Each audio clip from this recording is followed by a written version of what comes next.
those with dyslexia can experience avoidable and lifelong educational, social, and economic problems. Officials say this is why it's important to diagnose dyslexia as soon as possible. NBC 10's Maya Hudgens breaks down what dyslexia is and brings awareness to a learning difference that impacts children and adults.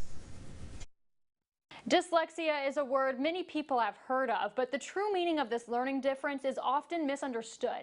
So what is dyslexia? It actually comes from the Greek, dys meaning difficult and lexia meaning words. So a dyslexic is someone who usually struggles with reading, writing, spelling, and communicating orally.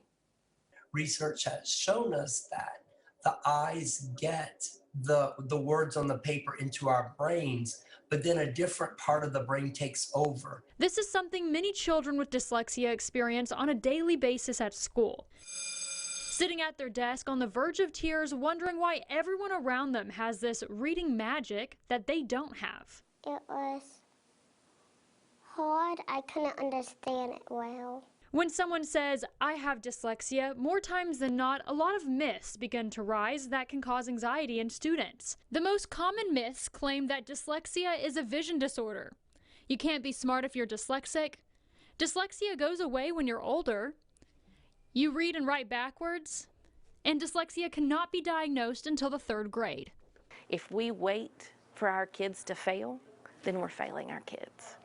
We can't wait till these kids are in 2nd and 3rd grade before we're saying, oh, this kid has a problem. Certified educators say dyslexia can now be identified in the 1st grade. So how do we know when our kids are struggling? I would say if you have a child and they come home with homework and the teacher says homework should take 30 minutes and homework with your child takes 2 to 3 hours and they're crying and they don't want to do it, there's an indication. Another big indication is children really want to please us. And so when they're in class and all of a sudden they start misbehaving, or it's time to read, or you're doing something and they misbehave to get out of class, sometimes it's because they can't do it. In younger kids, also look for trouble with rhyming, trouble with spelling, speech delay, and weak language skills.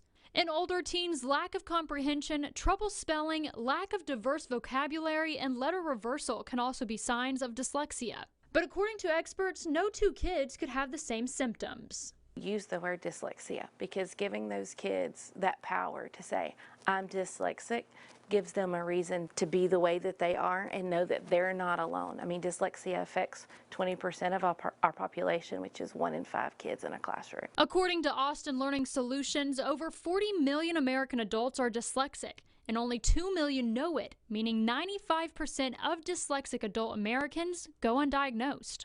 And it's proven that if a parent has dyslexia, there is a 50 to 60% higher chance that their child could have it as well.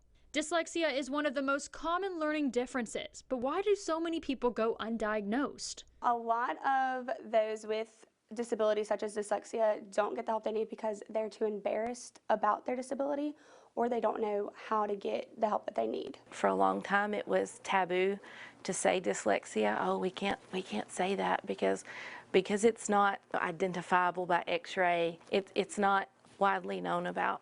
It's common for teachers and counselors to recognize the signs of dyslexia. For me, it was my 3rd grade teacher who ultimately changed the path for my academic career and led me to become a morning news anchor. But here in the Arklamas, there are plenty of programs, but one specifically that uses all 5 senses to help students and adults learn with dyslexia.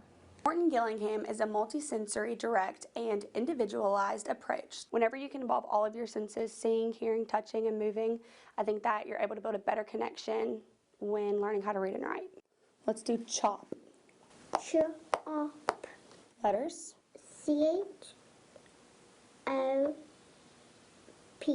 This is my first time I got a 100 on my paper. I get more help a lot.